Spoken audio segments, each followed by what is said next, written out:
Hi everyone, Aaron here for Zollotech, and iOS 12 Beta 12 and Public Beta 10 have been out for a few days, and I've been using them on all of these devices. Now my main device is the iPad Pro 12.9 and the iPhone 10.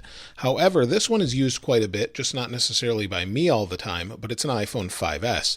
And this has actually been pretty good. Speed-wise, I've had no complaints. Things open pretty quickly. Let's go back here. Things open pretty quickly. It's very usable for such an old device, and the reason I include this one is because if it's fast on the iPhone 5S, or at least usable, it's going to be fast on anything else. This has the slowest chip in it that took quite a while to open, but it is usable, and since it's already preloaded, it's in the memory and it's a little bit quicker now when you open it. Now, the one complaint I do have about this is battery, and that's probably due to the actual capacity of the battery being degraded over the years. Unfortunately, battery doesn't show you battery health on a 5S. So the 5S is older and slower, but if it's fast on the 5S, it should be fast on any of the other devices that are newer than it. Now, one of the reasons I don't include the 6 or 6 Plus is because this is my 6 Plus, and this is on iOS 9, and I want to keep it this way since I can't go back. So you'll see this is on iOS 9, and then I also have a 6 right here that I'm charging. And this is on iOS 11. So I want to keep, or actually 10. So I want to keep them on both of these and keep it going with the older OSs because I can't go back. Not without a jailbreak and saving SH blobs and things like that. I want to use the actual OS the way it was meant to be used. Now on my iPhone 10, the actual usage is pretty good. I've had 0 freezes, 0 crashes, nothing since the initial boot of this that I showed in my What's New video.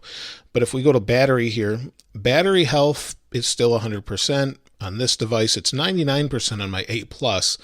But if we scroll down, you'll see my screen on time hasn't been that great. And I'm on Wi-Fi most of the time too. So Wi-Fi uses less power than LTE. And it just hasn't been that great right now. So you'll see there's my actual battery usage. We'll switch to 10 days. And that's the latest beta. So you can see it's not as good for me anyway. However, I don't have any complaints with speed, smoothness, 3D touch, and there's a rumor that 3D touch won't be in new phones going forward. I don't know if I'd be okay with that. It's something I've gotten used to, and I use actually a lot more than I thought I would. I like that it's there. It's not the end of the world if it's not, but hopefully Apple doesn't take it out of new phones. However, on all of these phones, everything seems to be much more consistent and fluid, and no issues really for me, other than maybe with specific app problems I've read online that people were having on Twitter and YouTube. Some people were saying that they'd have specific apps crash and not work properly, and hopefully that will be just updated by those app makers.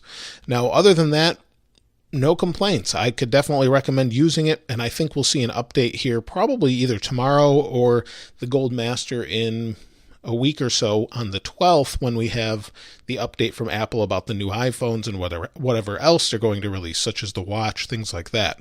Now, a lot of you have been asking me about this Shortcuts app. You can only get this if you're a developer right now, and the Shortcuts app allows you to make different shortcuts, things like that. I can log water. I made that one real quick just to see how you program it. And then also log caffeine, coffee. You can do things like that with it. A lot of people were thinking this would be integrated in the OS. It looks like, based on the code, it's going to be a separate app. I know a lot of people think it's going to be in the OS. So far, it doesn't look that way. I could be wrong, but we'll see. If you want to try out Shortcuts and you can't because you're not a developer or haven't been accepted, just download the Workflow app. I'm trying to find where I put it here. There it is. Workflow is identical to that one. So you'll see it looks the same. They just changed it very, very slightly, and it does the exact same thing. So there's no issues there, nothing like that. It's the same app. So that's it for this beta. I'm looking forward to the Gold Master and seeing what's new in it, maybe some new wallpapers. We should get those new emoji too, I think, at some point. And whether or not we get a dark mode, I don't know about that, but maybe that'll be a surprise from Apple. We'll see. I know a lot of you would love that, and we'll have to see what they say about that at the event. On my iPad Pro, the iPad's been working great. Battery's my only complaint with this one as well. But let me know your experience in the comments below. If you haven't subscribed already, please subscribe and like. As always, thanks for watching. This is Aaron. I'll see you next time.